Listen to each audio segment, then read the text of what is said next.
Good evening, and thank you very much for this privilege to just share briefly, because there's already a preacher here.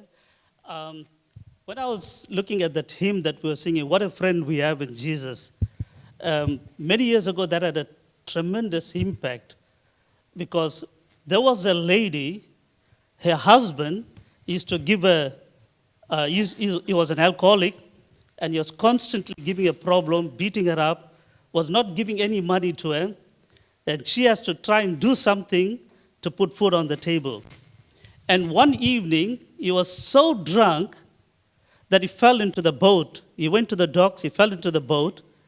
And when he got up early in the morning, about 2 or 3 in the morning, and he was walking towards his house, and then from a distance he saw a little candlelight.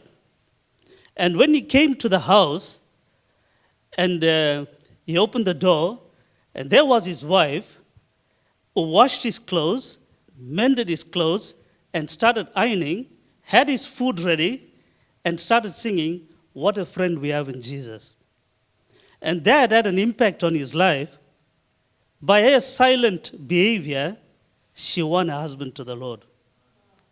And I want to encourage tonight, we have a friend, and that's Jesus. And he's constantly there to listen to us. Okay, Ken asked me to share a little bit about my ministry. WEC has changed a little bit of strategy in Spain. Prior to this, we used to have field leaders, and now WEC started having a team leadership.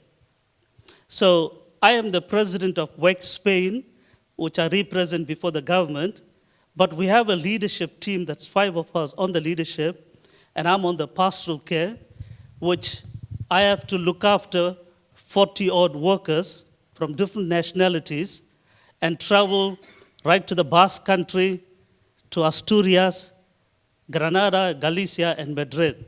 It's quite a challenging, because people come from different cultures, do things differently. But we praise God that God has started something, and at times it's difficult, and then I said, Lord, start with me. Start with me. And so we start praying about unity, and I'm also a chaplain at the airport, where on Tuesday and Thursday mornings that I try to meet the polices, the staff, the pilots, all types of people come. The alcoholics, every type of people come into the chapel, because I've got a sign there, Consejo Evangelico Madrid, which is for evangelists, and they come there. And a few weeks ago, I had a young man coming with his teenage daughter, and he came inside. He says, I never walked into an evangelical church. When I saw the sign, I just wanted to know, what are y'all believing and what are y'all doing? I had the privilege of sharing the gospel with him, and then he said, can I have a Bible for my daughter?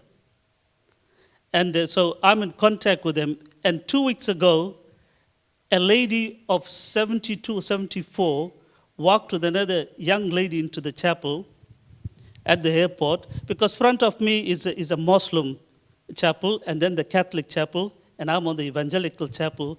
And I put some Christian music. Sometimes people come out of curiosity to see what's happening. And this lady came and stood by the door, and I was at the chair, at the pulpit, and I said, come in. And she said, yeah, okay, but I am Catholic. I said, no problem, you can come in. So she came right to me, and she says, I'm really Catholic, and I pray to Mary, and Mary intercedes. I said, oh, okay. I said, we evangelicals believe in Mary. It's there in our Bible, we believe in Mary. But it's not Mary who died for our sins. It's Jesus Christ who died for our sins. It's Jesus Christ is seated at the right-hand side of God the Father and interceding for us daily. And when I shared that, it said, oh yeah, okay. And then the Holy Spirit led to me to give a testimony of what God has done in my family. When my second oldest brother was in a coma, And he had a whole lot of tubes in his throat and nostril. They were going to operate him. And I asked my minister to come. I was a new Christian. He said, no, I'm occupied. You go. And I was upset. And I went to the hospital. And I saw two doctors. And I said, can I pray for my brother? They said, sure. So when I prayed a simple prayer with a little bit of faith I had, and how God raised my brother up from the bed and with coma. And the whole lady said, turned around to the younger lady, said, see, Jesus Christ is real. And there the message came across to her that Christ is our only Savior.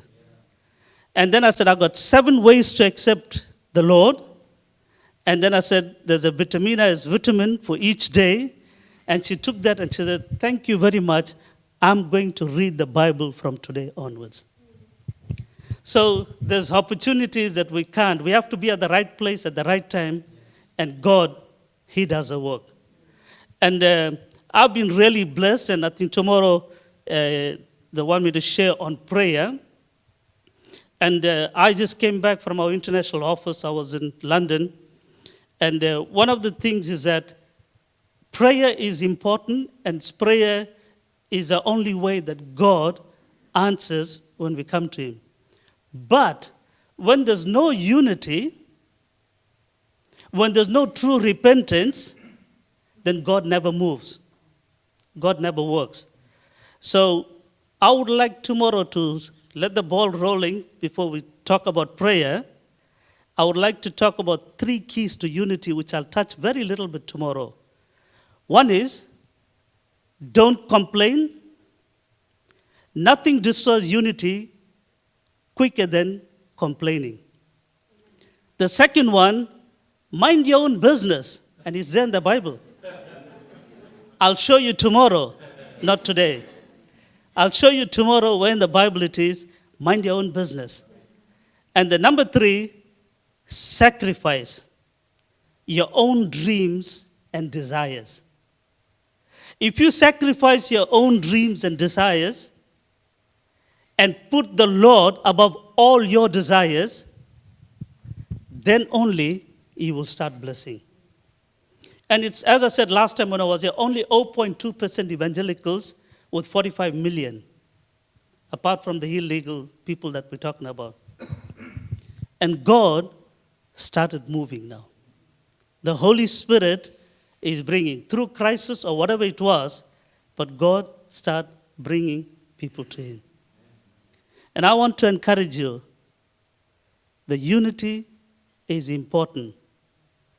Put others above your own desires.